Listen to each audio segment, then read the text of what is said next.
another episode of Beyond the Black Rims. I'm Mars Girl. I'm Josh Knight the First. This is Season 4, Episode 8. Or Episode 102 if you're counting. Yes, there is a new logo. It kind of took effort, right? Yeah, this took a while. You know how long it took to make this thing? Like 2 hours! Well, yeah, because we had to decide between several different fonts and stuff. We'll let you guys look at it again real quick. Yeah, it looks... More or less, yeah, you guys saw it. You know what? Maybe one day we'll actually have, like, a commissioned piece. What? This isn't too something. bad. You know, this is right up our alleys. Kinda, I guess. More or less.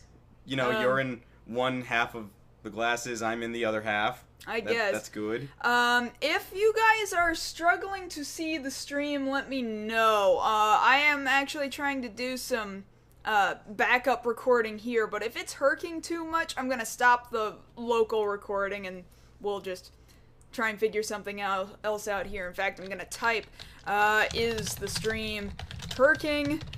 And if it is, then I'm gonna stop the local recording, and then... Yeah, looks like we've got lag, so... Then I'll stop the 2 local seconds. recording. And things should proceed better from there. Well, that was my attempt at doing that, because I'll tell you guys what the problem is. Problem is Toei. Toei is the problem and the reason why I'm trying to do local recording. And, that's because I want to get this out to my Patreon contributors, but I want to keep it private. And the reason I can't keep it private anymore is thanks to Toei, who decided they didn't like me having a review of Gaim up, and they were like, let's get that removed. And that flagged my YouTube account, and I can still use it, and I can still earn money on my videos and stuff, but it put me in bad standing. So now I can't live stream to YouTube or keep things unlisted for about 6 months, unless I fight Toei, which would then open up the opportunity for them to sue me in return, and there's not much likelihood that they would do so, but I'm not in the mood to, like, even go in that direction, so... Like, we support you so much, Toei. Why you do? Why you do? I even said that despite the flaws, I liked the series, like, what... Yeah, They just didn't like that I used any footage at all whatsoever, and you know what? They seem to only care when you use, like, opening and closing footage. They don't care about audio, and they don't care about footage anywhere in the middle of the show. Yeah, you're right, Destroy Hero. It's kind of like Chroma Squad choices. It's either, do you want to put up with them in court, or do you want to just buckle and say, alright, fine, you have it. So, what I'm having to do for you Patreon contributors, which, by the way, thank you as always to those of you who contribute over at patreon.com/MarsGirl, I'm having to upload temporarily some videos onto Josh's YouTube account under being unlisted, just for the sake of you guys, and then when things go public, I then re-upload it all over again to my own channel so that everybody can see it. Yeah, that's what I'm gonna have to do for a few months. But then things should be back to normal. Unless you do something else that Toei doesn't like within the next couple of months. Which tends to happen from time to time. That kind of happens. Yep. So what else is going on, just before we get into well, I know we've had a couple of people asking if we're going to talk about this Fantastic Four remake. We should say this right now, we haven't had a chance to watch it yet. Some people, you know, got early showings in, apparently. I will watch it in the morning. While I'm at work, so I'm not doing that. Yes, but we'll be able to get back to you guys on that probably next week, because, yes, all of the reports coming in are saying it's as bad as everybody thinks it is. We even had Matthew, Film Brain, have his little tidbit end up on IO9, and his review's out already. Yeah, it's not looking good. Not looking good. No, it is not, sir. Other than that... what? Are you seeing something in the chat you wanted to comment on? Well, yeah, I'd be willing to comment. I totally understand we do this show live, and we do it from 9 p.m. to 10 p.m. Central Time. If you guys don't want to stick around after for our usual Q&A session tonight, I understand, because tonight's Jon Stewart's last Daily Show night. And just to comment on that for a second, like, he's been I think he's been instrumental in getting a lot of people interested in politics that otherwise wouldn't. Mm-hmm. Like, you don't want to listen to other people because you figure, oh, they're shading things, but he'll just tell it to you flat out what's going on. And, you know, I'm gonna miss that. Yes. And, you know, we get Stephen Colbert back, what, next month? Something like that, right? For the Late Show on CBS? Right, and you imagine he's not gonna be nearly as political. He'll be probably a little bit funnier because he's not as tied down to the Stephen Colbert character. No, but he sure is presenting himself very, very similarly in all of these other appearances that he's doing. Well, because we talked about it when he left his show, or rather when he got this one, just how much he was going to have to find out who he is. Like, right, exactly. Differentiating between Stephen Colbert the person and Stephen Colbert the television character, pundit. Yeah. So it seems like some of that humor is him, or at least he's keeping a lot of his writers. I would say so. I'm pretty positive a lot of his writers actually did, in fact, come along with him. Well, that's good. That's good to know. You know? And then finally, before we get into news, I want to say this is your last day working with us within your 20s. Yeah. As, I knew you were going to bring it up. I friggin' knew you were going to bring it up. As in 2 days, it's this man's birthday. And, yes, it's my birthday on Saturday. And then he will be instantly an old man. Yeah, I'll like, take a good look at this youthful face now because, you know, big 3-0 on Saturday. Woo, yeah. Yeah, it probably goes like this for all people who get to that point. I'll let you guys know how it goes next week once I'm in my 30s. How it goes? Yeah, well, it'll be funny. Like, I get to say that next week. I've been doing this show since I was in my 20s. And I'm not lying. Yeah, because that would have been just the previous week. Exactly, but still, you know, I get to make old man jokes. We're gonna need to get me a cane and, like, those hearing aids. I'm gonna need a medical alert bracelet. Those, I've fallen and I can't get up. I'll be the spokesperson in the next commercial. I'm gonna need what do they call them? The hover rounds. Now I'm free to see the world. You'll see me in the Grand Canyon. You always said you wanted me to go to the Grand Canyon. It's a nice place. My parents took me. It's awesome.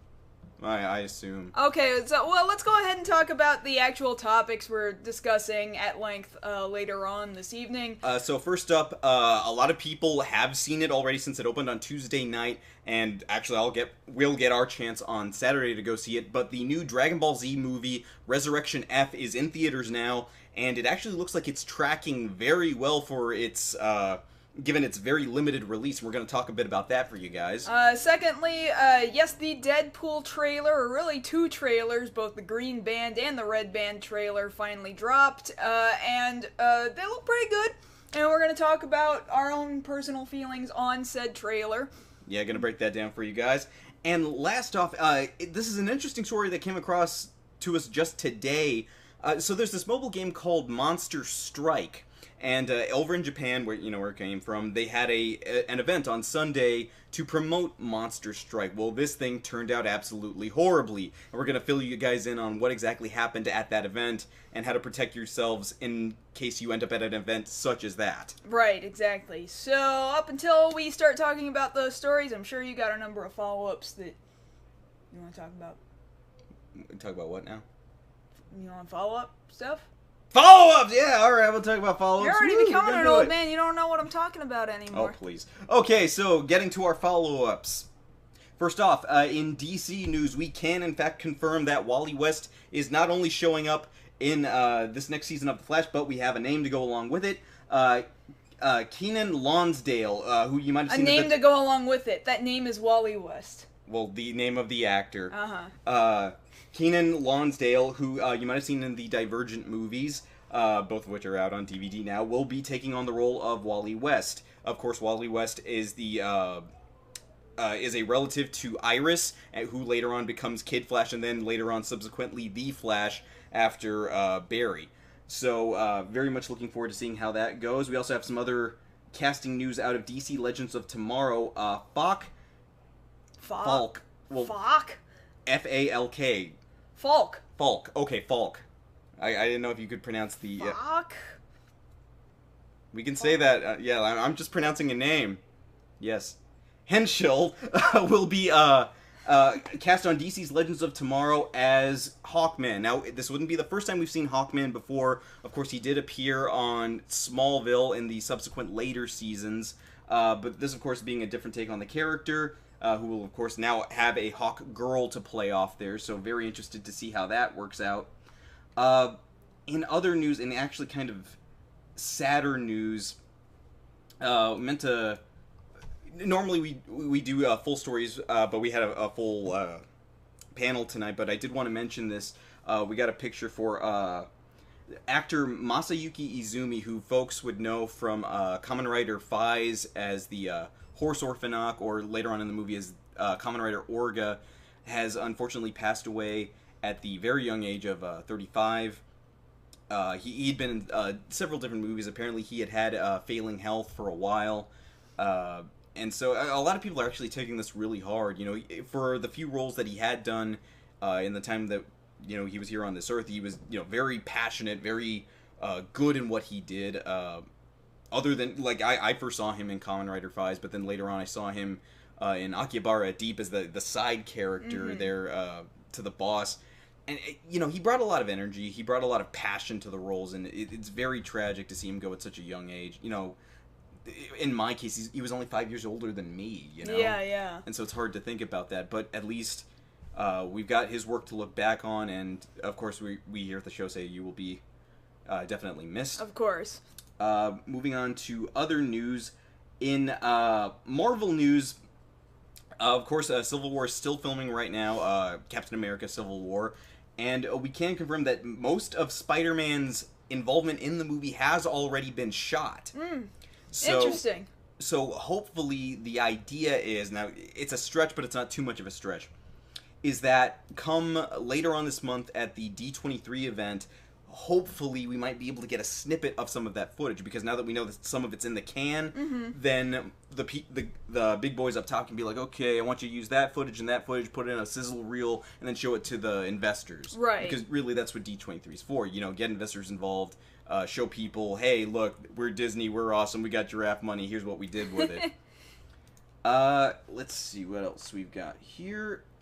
Oh, yes, we also got new footage this week from Star Wars Battlefront, from their new Squadron gameplay, where you can play as the Rebels versus the Empire in dogfights while other people are fighting on the ground as, you know, either Rebel or Empire ground troops. And looking at this footage, like, I remember the old CD-ROM games back from the mid-90s. Like, I used to play all TIE Fighter, X-Wing. Those were my games. Yeah. I used to kill in a TIE Interceptor, and this takes me back so hard. Did you ever play any of those? Somewhat. Not. Okay, did you ever play Rogue Squadron for N64? I didn't own an N64. Well, anyway, any of you guys who know what I'm talking about out there, you know, you played Rogue Squadron, any of those games. This is basically that, but on roids. Like, they've got the soundtrack, of course, so it feels like you're there in those dogfights, like you would have been in the movies. Apparently, they've thrown the Millennium Falcon in there for good measure. Don't know if that's playable. One could only hope you could pilot the Millennium Falcon.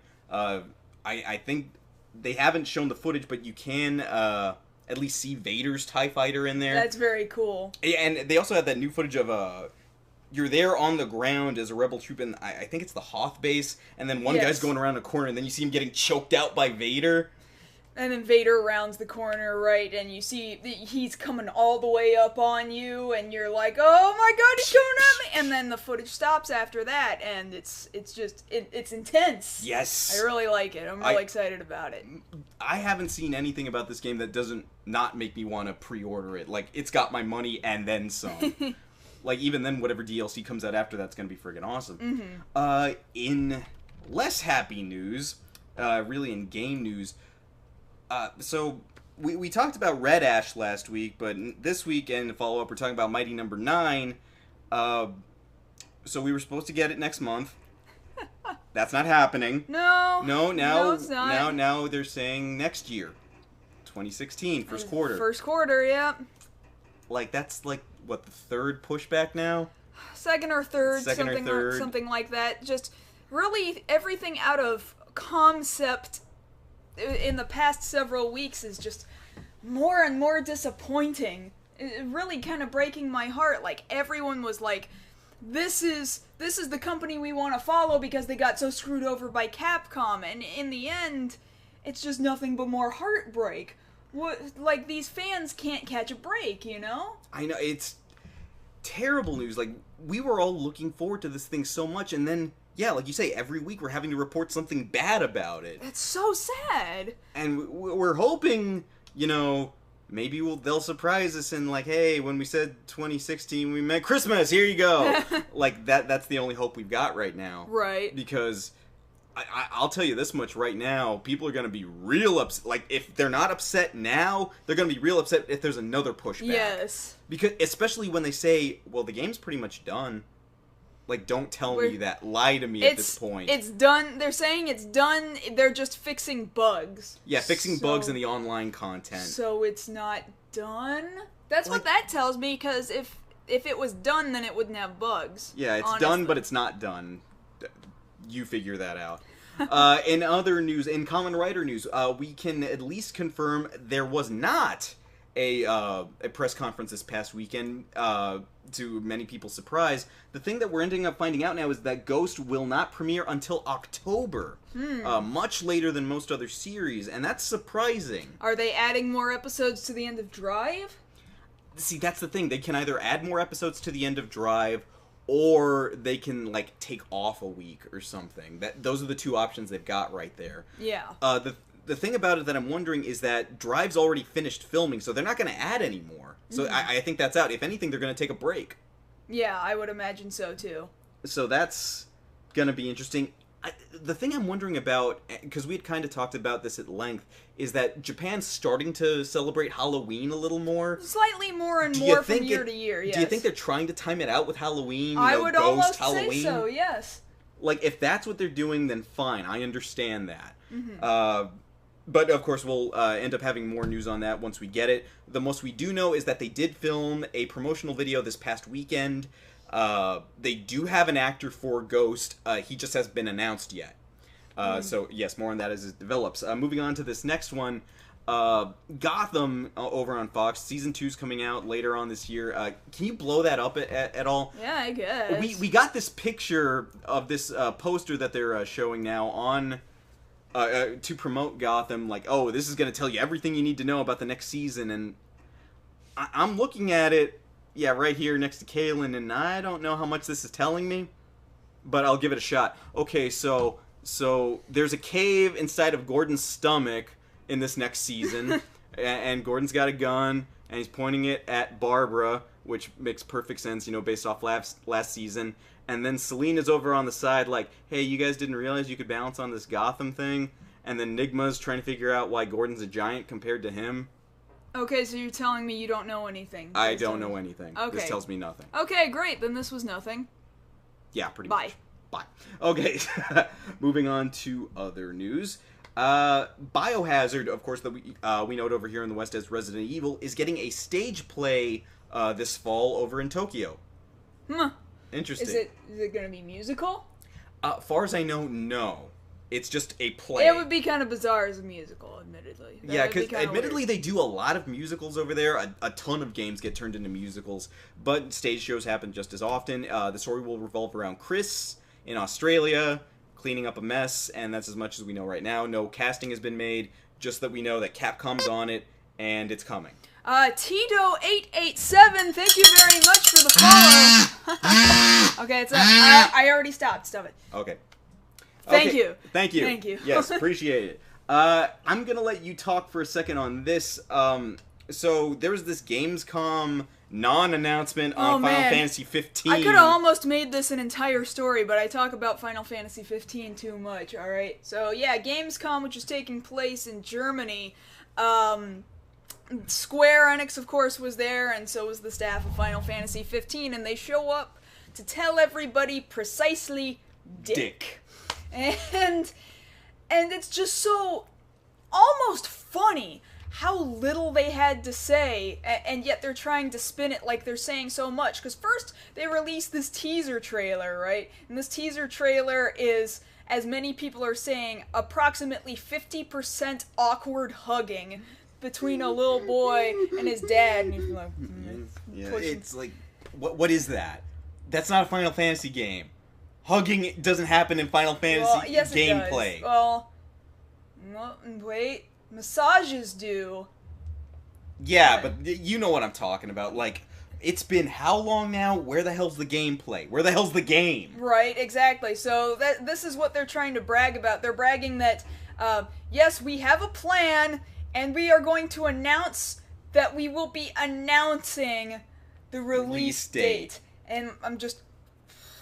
Then they start reading out loud the synopsis that we already know on top of... on top of art.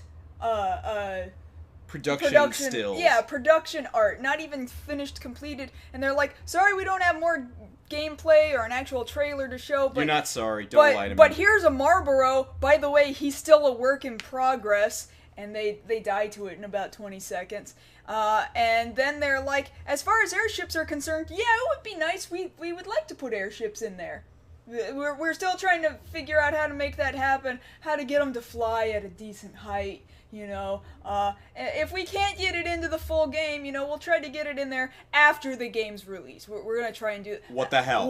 What even is that? And then finally, earlier today, they did finally say to, I think it was GameSpot.com, yes... At PAX, we will be announcing the announcement of the game's release, which will totally be in 2016, and in fact, how is it that he phrased it? He phrased it, I can tell you that it isn't going to be released this year. I think we'll be able to tell you when we're making the announcement around PAX Prime at the end of this month. We can certainly say to people, it's not going to be in 2017, it's going to be before that, and it just sounds like he is just stalling so hard. Like it reminds me, the director of the game. It reminds me of this joke that the Sklar brothers used to tell about a TV channel, a news channel that got a helicopter, and they were making commercials to promote the helicopter. But after a while, they ran out of things to say about the helicopter. The new Channel 5 helicopter now with airborne capabilities, like. That's not even a thing. Like, we already knew about that. Give us something new. Does it have guns? Does it have radar? No, with airborne capabilities. It's going to come out in time. The game will come out in time. And it will be game. And they just keep saying, we've got a plan, and we're on schedule with that plan, but they're not telling us that plan. So that plan could be completely and utterly bogus and, you know, up in the air for change at any given moment in time, and we would never know. Like, this is that whole, no matter what they decide, they'll be able to say, see, we meant to do that, because it was in the plan. So, to kind of finish this off, because I'm taking too long here, I just think it's so funny that, for the longest time, I think I might have been the only person who was really looking at Final Fantasy 15 like, I don't believe a word you guys say, and everybody else was like, yeah, hype, hype, hype! And now, especially after this week, everyone's like, nobody believes you anymore, Square Enix. We are very quickly losing faith in you. I just find it so funny that now no one has faith in this game or Kingdom Hearts 3, and to slightly, actually, Final Fantasy 7 Remake. Thanks to... By association. Yeah, just by association. That's really where I wanted to leave it off. Okay. And then the absolute last thing I was going to mention is apparently Koei Tecmo is developing an Attack on Titan game for the PS4, PS3, and the Vita to come out next year, and it looks like it's being made by the same guys who make the rest of the Muso games. The Womega branch of Koei Tecmo. So yeah, it's entirely possible that it's going to be a Muso or Dynasty Warriors style Attack on Titan game. So there's a trailer, but that trailer it's a teaser. Yeah, it's a teaser. It doesn't show any gameplay, but I really like the graphics they've chosen because I think it fits the anime very, very well. So if that were to become a Muso game, I think I would be very pleased. I'll put money down on that. Yeah, I would play it. I would absolutely play it. But yes, that's all the time that we've overtaken this week on follow-ups, but let's go ahead and get into our first story here. Yeah, I don't remember. It was DBZ, right? Yes. That's the thing. Well, no. I'm staying right here because I've got Goku hair.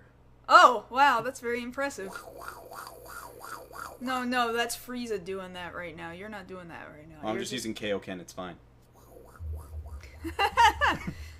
I know my DBZ. Anyway, please. Yes, so actually, I'll get out of the way of Goku for a second. Oh, right. Yeah, okay. Now that you guys have seen it, so, yes, Dragon Ball Z Resurrection F, the latest Dragon Ball Z movie, is in theaters now. I have to assume the F means Frieza. Duh! They wanted to be cool and not actually say the full name of Frieza. Just like Zack Snyder doesn't want to actually say versus, so he just left it to V. It's now a court case. Yeah, everyone Goku, says that. Goku v Frieza. Oh, please, no. Okay. The court case will take longer than it took them to get off Namek. Oh, God, no. That would be so boring. No, anyway. See, we fixed that in our day and age thanks to Kai. Yes, cutting out a lot of that. Please. So yes, this movie, of course, revolving around Goku and his buddies having to deal with a resurrected Frieza, just like the title implies. This is the second new Dragon Ball movie, Dragon Ball Z movie specifically, after last year's Battle of Gods. There's, of course, Dragon Ball Super out right now. People streaming that, seeming to very much enjoy it. We've only seen a handful of it, but it's still keeping in that same vein of the end of the Buu saga, which is where it picks up from. The interesting thing about it is this is a limited release, done, of course, by Funimation, since they have the rights, and as we've seen thus far, the movie is tracking surprisingly well for a limited release. Shockingly well, yeah, and Funimation, of course, is very, very pleased. Did you have the numbers on just how well they were doing? I did, but then my computer hurt to give me 2 seconds. Oh, well, it was over 2 million on opening day alone, right? No, I've got that. It was 1.97 million, almost 2 million. Yes. On opening day. Now, you guys have to understand, as far as anime is concerned, over here, in wide release, in theatrical form, we've only got so much to pull from, even from the last 20, 30 years. Well, let's compare this first to the last Dragon Ball Z movie that came out, to Battle of Gods, which, on its opening, only made $296,000. So that's an enormous jump, and overall, during its lifetime in the theaters, only made $2.5 million. 2.5. So think about that. So it's already matched that almost. Just about matched that on day one. Day one, and it's only going through the weekend. Yeah. Only through I think what, Sunday? I believe so. We're gonna go see it for your birthday on Saturday. On Saturday. Now realize that it has to compete with other anime that have had more worldwide release, more national release in more major theaters, because I think only a handful of theaters within certain cities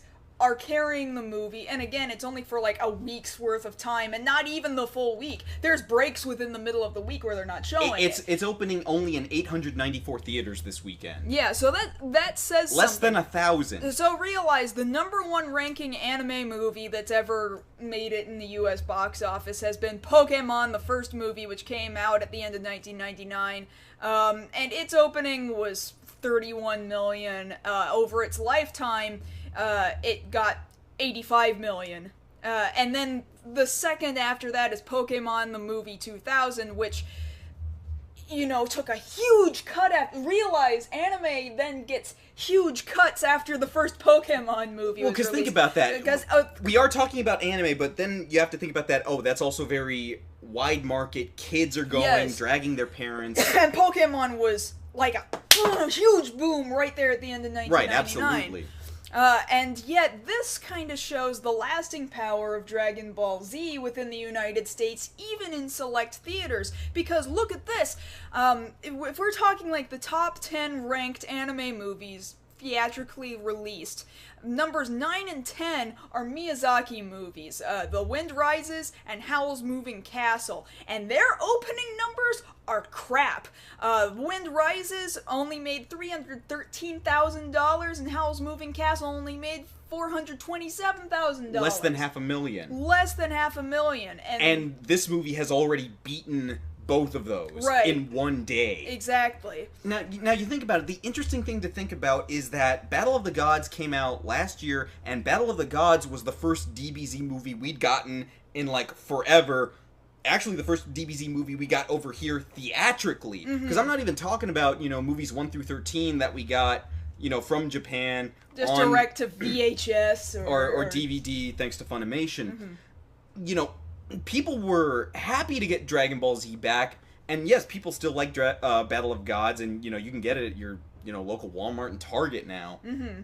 And we had said this before, just talking about Dragon Ball Z before. It's so interesting to think about we're in this day and age, because I remember being 14, 15 when Dragon Ball Z was big on Toonami, or getting bigger. And I was talking with my brother about it earlier, remembering those times, like everybody came in more or less around the Namek Saga, around Frieza, because you had to wait for people to get in while they were showing it on Toonami, and they were building a fan base through Raditz, through Vegeta for showing up on the planet, right? And then going to Namek to get the rest of the Dragon Balls. That's when everybody started to come in and be like, "Hey, did you hear about this show?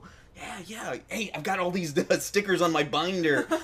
Or you would see all the knockoff posters at your local flea market. Yeah. And the toys. And the thing about it is, that used to be niche, but popular back in the day. Now, kids can openly, show, "Oh yeah, I like Vegeta, I like Piccolo." Like, it's become so much bigger now. And yet we're still in a day and age where people, 1, don't know it came from Japan, 2, don't realize the Japanese voice actor is a voice actress who's been voicing Goku since 1986. Since the friggin' beginning. And 3, don't realize that there is a Dragon Ball that came before Dragon Ball Z. They just think it starts with aliens from outer space showing up on Earth, and then Goku is just what? Yeah. But the thing about it is, I'm interested to see how far this movie's gonna get, because admittedly, yeah, there's a bigger nostalgia factor here than there would have been for Battle of Gods, because Battle of Gods, yeah, you're seeing your returning cast, but as far as the villain goes, it's a brand new villain, what was it, Beerus, and, you're getting used to this new guy, and it's like, yeah, okay, that's kind of cool, whatever, but bringing back Frieza, to fight again, that's a whole nother level of is like almost going back to the beginning, but not. Almost. And, you think about that, some of the most iconic things you can see on television. I remember the day Funimation finally got off, or not Funimation, Cartoon Network finally got off their butts and showed the episode where Goku turns Super Saiyan for the very first time. Yeah. And you went to school the next subsequent day, and people were like, "Did you see it? Did you see it? Oh!" And like, it was all anybody talked about. And this harkens back to those times. You can be like that with your friends after this weekend, like, "Did you see it? He beat up Frieza again! Oh!" Like, we all know he's gonna beat him. Yeah. Like, that's not even a question. Yeah, because otherwise there's no point in Dragon Ball Z Super, or Dragon Ball Super. Is the Z after, is there a Z? I think it's just Dragon Ball Super. Yeah, I think that makes sense. Okay, doesn't matter. But, point being, even for the tickets we got for our show here in town, it was slim pickings. Like, we're having to sit up in front right next to the screen. Yeah, that's gonna suck, but realize even, there's already been several days worth of showings for the movie, and that theater was almost full. There was only the front row and 3 seats in the second row left for me to choose from. Yeah, these seats are selling out. I imagine, should the demand be enough, and Funimation will look at these numbers after this week is over and be like, "We sold out every showing. Just about, yeah. We're gonna have to add showings." Yeah. That's the way it works, if a movie's popular enough, it holds over. I mean, if you think about it, it might be kind of lofty to say this, but this could be the Titanic of anime movies over here. Like, oh, people are still coming. We gotta keep it in theaters another week and another week and another month. And, that's the way it could happen with this. Mm-hmm. I mean... Or maybe it'll roll out in smaller towns, perhaps. That too, because think about this. 894 theaters, that's hardly anything. Yeah, because we've got it in several theaters just within this city, right. Granted, which means that it's not necessarily that it's 800 whatever scattered all over the place. It's like 5 theaters this city, 4 or 5 theaters this city, blah de blah de blah. Yes, absolutely. So, if you guys get the chance, definitely... if there's still a showing nearby you or in your city... With seats available, I recommend going to see it. I bet it's fun with an audience. Oh, absolutely. I bet people will be cheering on, powering up. Cosplaying there too. Oh, I'm sure. I've already seen a ton of people just on Twitter over the last couple of days saying, "Oh, it's amazing, it's amazing." Mm-hmm. And the thing about it is, like, on the one hand, I want to be like, yeah, it's Dragon Ball Z. I mean, what do you expect? It's same old, same old. But I'm looking forward to being there on Saturday and being like, get him, Trunks, get him! And feeling like a kid again, really. Yeah, exactly. Because you want to be there. You want to look up to the hero that Goku is portrayed as. And, some people here in the chat are bringing up the rematch between Goku and Superman over on Screw Attack. And I like the way they tried to end it. Yes. Not so much the fight, but the way they talked about it. Where both of them, both Superman and Goku, and I think now more so than ever, Goku is the ideal to look up to. He's been painted as this hero who will never give up and he'll overcome any obstacle put in front of him. And people aspire to that. People love that. And it's good to have a nice, honest to goodness, positive role model. Yeah, for sure. And, there's nothing bad. What's the worst thing you can say about Goku? He's a little simple. He's a little simple, and he eats a lot. Well, to be fair, most muscle builders eat a lot. Yeah, so you can get over that. He's burning how many calories? Yeah. Just training, let alone fighting, Frieza or Beerus or whoever he wants, but... I don't think he fights necessarily because he wants to all the time. Well, Sometimes. Because it's fun. He fights because it's fun. Yeah, but when it comes to Frieza, I don't think he fights Frieza because he thinks it's fun. No, that's, I have to defeat you. I am the ally to good, nightmare to you. That's the way it works. So definitely, if you guys get a chance, go out and see it. Resurrection F in theaters now. Get with it. Act like you want it. Yeah, I guess. All right. So moving on to our second story of the evening is the video. Oh yeah, it's this guy right there. Ooh, dodged a bullet there. But he didn't. Okay, so the Deadpool trailers, both Red Band and Green Band, I guess, premiered this week on we're Conan. showing you the Green Band one. Yes. Yeah, because, we try to keep the show as PG as possible. PG-13 at best. We don't know who's watching. Well, you guys are watching because you're here. Shut up. All right. So, Deadpool, here he is in all of his red and black glory. And it's probably about the best superhero unveiling trailer that I could have asked for, really. About as accurate as I really could have asked for. Well, because you think about it, the 2 days before we got the trailer of, Deadpool there in a chair being like, this trailer is coming soon, Tuesday, in 2 days. And he tries to put the little pipe in his mouth and tomorrow, he can't. Or tomorrow, yeah. And, of course, we got this one, and even here, just with a little bit that you pulled off YouTube, they've got the tongue-in-cheekiness of Deadpool that everybody's come to know. And his teasing of the Red Band trailer here at the end of the green one. As for his appearance on Conan, they had to list Conan for the night as TVMA. I'd heard that, yeah. Cause did they show the Red Band one? They showed the Red Band trailer. That would be why. There were butts in that trailer. There were butts. And there's a lot of other things that we'll get to, because we'll go ahead and go through it. So, of course, the story is about Wade Wilson, here played by Ryan Reynolds. He's undergoing treatment for cancer. It's not really working, so it's already moved throughout almost the entirety of his body, so it's pretty clear he's gonna die. So what he does is he signs up for this experiment to try and cure him, which inadvertently turns him into a psychopathic anti-hero. I don't want to... They use the term superhero, but they don't really mean it. And I'm sure they will cover that, though, you know, throughout the course of the movie. And then here, you can see right here, this is basically the live-action version of the CG footage that got leaked from Comic-Con a couple of years ago, who Ryan Reynolds, in fact, credits whoever leaked that as the people responsible for making this movie happen. Well, yeah, I would imagine so, because only after that did it prove that people wanted the hell out of it. Yeah, because even you look back at this past Comic-Con from last month, this was the most talked about trailer.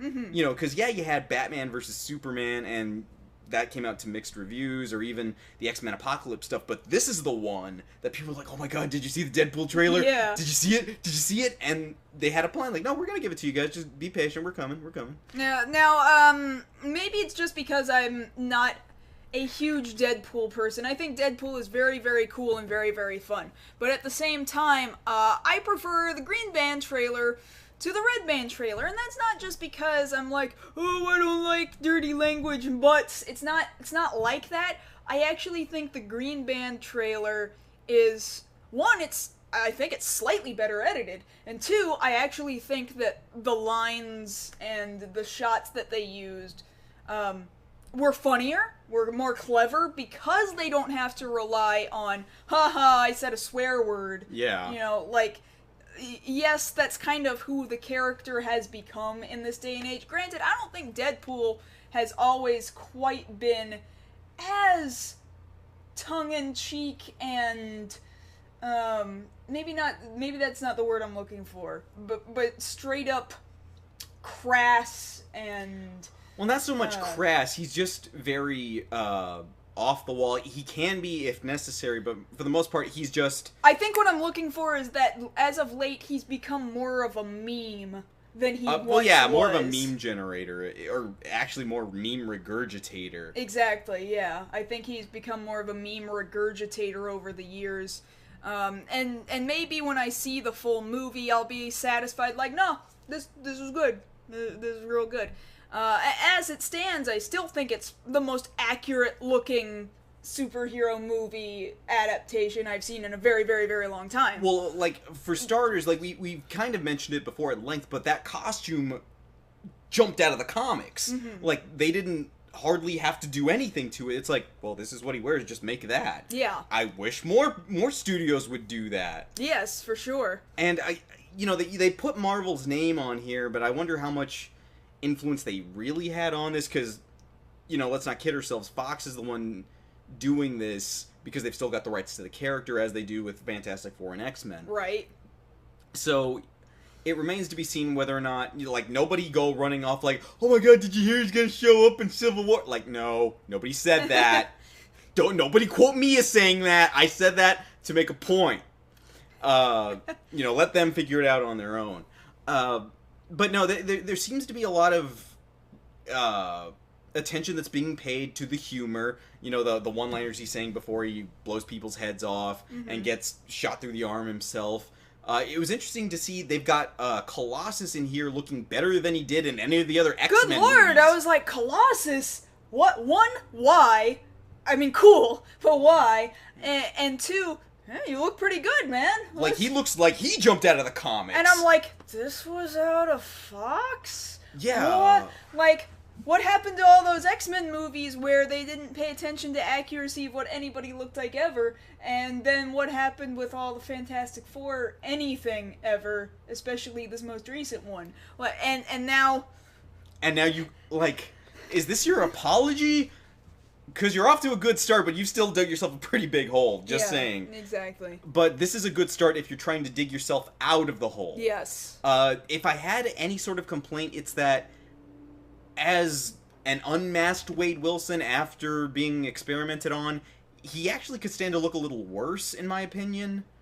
You don't think he looks ugly enough? Yeah, I don't think he looks ugly enough. All the lines that he's saying between him and T.J. Miller there, they're funny... Looking like an avocado had sex with an older avocado, yeah. Yeah, but it's like, okay, that's fine, but I don't see enough justification, because to me he just looks like he needs lotion, And you were bringing up... he had a bad sunburn, and he came back and it was like, oh man, you spent a little too much time out in the sun, didn't you? Yeah, you're gonna need to stay indoors for a week. That's the thing I would tell him, bro, you need some lotion, not you look like your mom had sex with an avocado or whatever it is he says. Two avocados. Two avocados, fine. His mom's an avocado, whatever. What? Your mom. But you think about it, you were also bringing up, it's kind of weird to see that he's already kind of sassy before he has the experiment done on him. Now, granted, I haven't been a big reader of Deadpool comics, so I can't comment on whether or not that is accurate to the character. All I'm saying is, for storytelling purposes, that makes me feel like the only difference between Deadpool out of suit and Deadpool in suit is, in fact, the suit. Yeah, I get that. So just coming from a storytelling perspective, not from... because I haven't really read much Deadpool. I have read about Deadpool, I have watched things with Deadpool in it, now, and that's as much as I can The one thing say. I want to bring up, so we can still have time for our last story, is this idea of maybe people getting their hopes up too high for this movie. Because you think about it, by this point, we've already seen Deadpool in a couple of cartoons, and we also got the Deadpool video game that came out a couple of years ago. Which the gameplay was, The gameplay was but the story and the cutscenes were all really It's all Deadpool, yeah. Like, that's Deadpool to a T. You know, fourth wall breaking, scene stealing, pulling guns out of end space, Deadpool. Yeah. And I'm wondering if that might not spoil people and put their hopes a little too high for this movie and not let it ride on its own merit. I'm hoping that's not the case, because, like, let's all be real here. If this isn't an apology for, you know, this fantastic failure coming up, it's at least somewhat of an apology on his part for Green Lantern. Like, he has that line in the trailer, oh, when you give me the suit, make sure it's not green or animated. Like, that's a direct reference to his failure as the Green Lantern. Which, part of me is like, one, thanks for referencing it, and two, you didn't need to reference it, so I don't know which one I'm leaning more toward. Well, it's the thing about it that he's trying to make up for that. Yeah. At least he is. You think he is? You think that was his insertion and not the studio's insertion? Well, because if you remember all the hype around him as Green Lantern, like, they gave him an award for Green Lantern at an award show when the movie hadn't even come out yet. I don't remember that. Yeah, it was on MTV or Spike TV. Who was hyping that? I was not excited for that movie at all. And the thing about it is they gave him that award, and then the movie bombed so hard. And the thing about it was, you know, people expected him to be Deadpool even sooner, and then, of course, we got the screw-up that was X-Men Origins Wolverine, right, where they sewed his mouth shut, and they even referenced that screw-up in the trailer, where he's like, from the studio that inexplicably sewed his mouth shut the first time. Like, yeah, why would you guys have done that? But if they're making an apology, if they're making an attempt with this movie, good start. Yes. It definitely looks worth the money. This thing's gonna probably make incredible bank. Oh, I'm sure. I don't know about giraffe money, but at the least, you know, they'll get their returns back on it. Either way, I'll be there. Like that. I'll be there. And we'll be there to check it out. So, sure. Yes, Deadpool comes out next year. We'll all see it. Like, who are we kidding? Thank you. Thank you. Okay, so moving on to our last story. Oh, let me get rid of this logo, unfortunately, is very, very small. But this was the Monster Strike Festival. So Monster Strike, in fact, I had to go and download the game in order to entirely understand what exactly this is. So Monster Strike, I don't know. Here, I'm kind of bringing it up. I was just playing with it a little bit earlier. Oh god, there's a hole in your phone. It's because it's a green patch. Don't even worry about it. I'm playing with some monsters here and junk.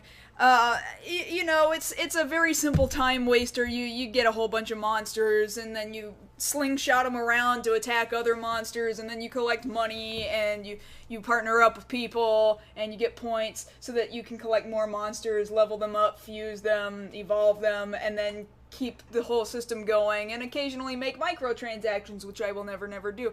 But apparently it is hugely phenomenal in Japan. In fact, this past week, they just announced a mini anime series. Yeah, it's like little 5-minute episodes. 7 minutes, I think. Or 7 minutes. It was what it was going to be. And it surpassed Puzzle and Dragon, which was previously, like, the king of mobile games. And I'd played some of that before myself. And in fact, some of you guys might remember this past year Nintendo had been pushing some Nintendo Directs with a whole bunch of 3DS releases of Puzzle and Dragons, which include, like, a Mario version of that same game. So it surpassed that in popularity. It's so popular they had to make Monster Strike Festival, which is Monster Fest. Or, yeah, it's shortened to Monster Fest. And it's in Makuhari Messe, which is the same... Realize that's the same facility where they hold the Tokyo Game Show. So that facility is amazingly huge. Yes. Now, the thing is, they had this event on Sunday, just this past week, to promote the game, to promote people coming to play the game, because, yes, the game has gotten very popular. Mm-hmm. The reason we're reporting on it is because very interesting things apparently happened this weekend. In fact, the whole event was a giant fiasco. So we're getting this report in from Anime News Network that the to begin with, the event was incredibly understaffed. Attendees to the event couldn't find anybody to ask questions of, couldn't get directions to where to go. Nobody was giving any instructions. It was just kind of an event being held by nobody. Like it was announced, but there was hardly anybody around. I like this photo that this one guy takes where it says something to the effect of, right there on the bottom. Yeah, the souvenir shop, or really it says, souvenir corner entrance. Wait time an estimated 330 minutes. That's what? 5.5 hours wait. However, if you look at the photo, actually that line looks very, very empty. And the guy tweeting says, well, that's just a lie. Because there's nobody in line. There's nobody in line. Probably because there was nobody friggin' at the souvenir shop from the sounds of everything. Now, the other problem being there was hardly any staff. The staff that was there was apparently incredibly lazy. Like, as evidenced by this sign that hasn't been checked to be like, oh, well, that's not right. Let me fix that real quick. Yeah. Like, that would have been a simple thing to do, but apparently it wasn't done, and people were getting upset about that. A number of complaints were put on Twitter Sunday afternoon as a result of this. And to make matters worse, not only were people ignored, not only was staff non-existent, but this was one of the hottest days out there in Japan, and reportedly at least 11 people suffered heat stroke and had to be taken to the hospital. And there was really nobody attending to them. There was no staff attending to them. There were fights that broke out for some reason. Like, what is this civil unrest? Like, I've never heard of an event in Japan. Like, I've been to several pretty large events. I've been to Tokyo Game Show before. At the same location? At Tokyo Big Sight, which was, at the time, was the biggest place they had. And realized Makuhari Messe technically isn't in Tokyo. It's in the neighboring city of Chiba. So they had to go even bigger and go outside the city just to have enough space. And also the Tokyo International Anime Fair, which I've been to twice. Also, enormous events.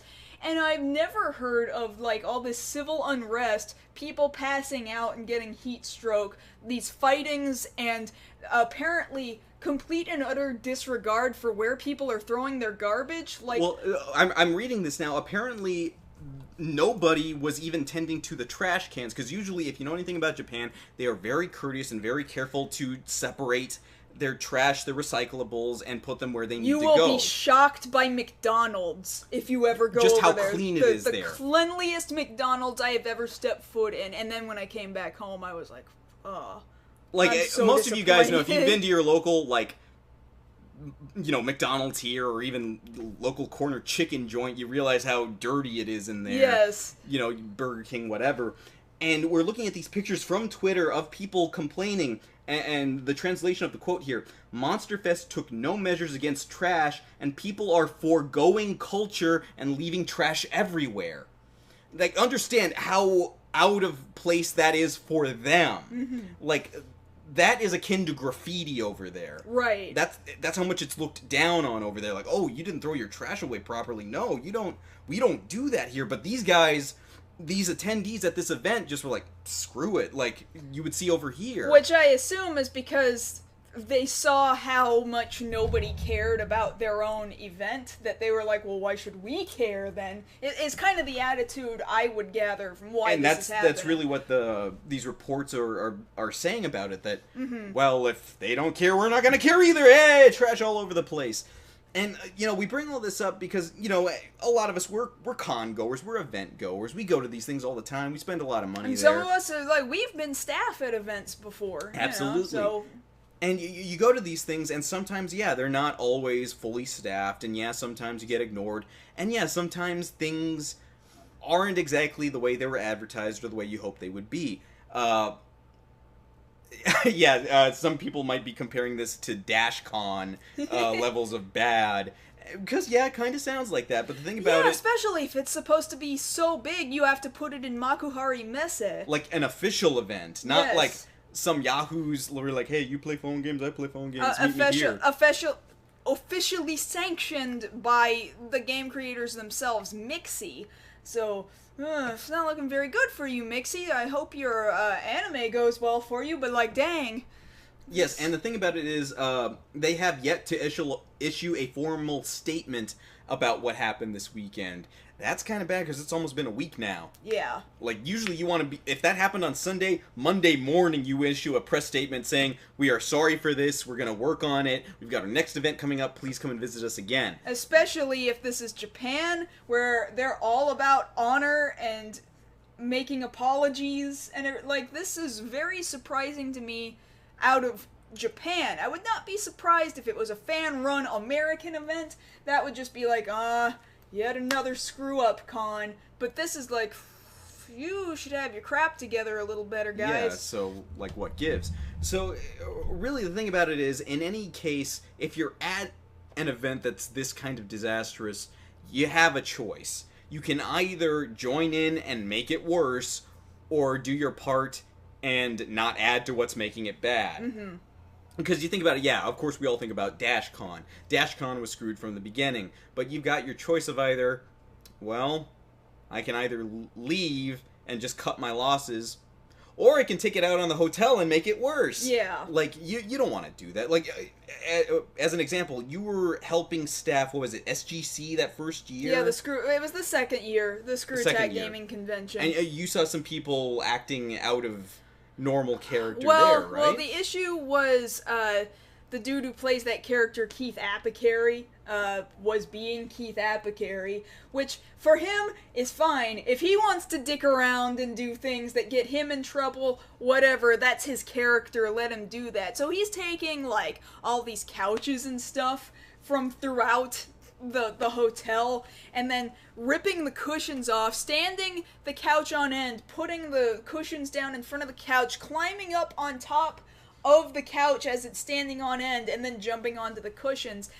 Then he was encouraging the con goers to do it along with him, and that was when it was like, nah, this has got to stop.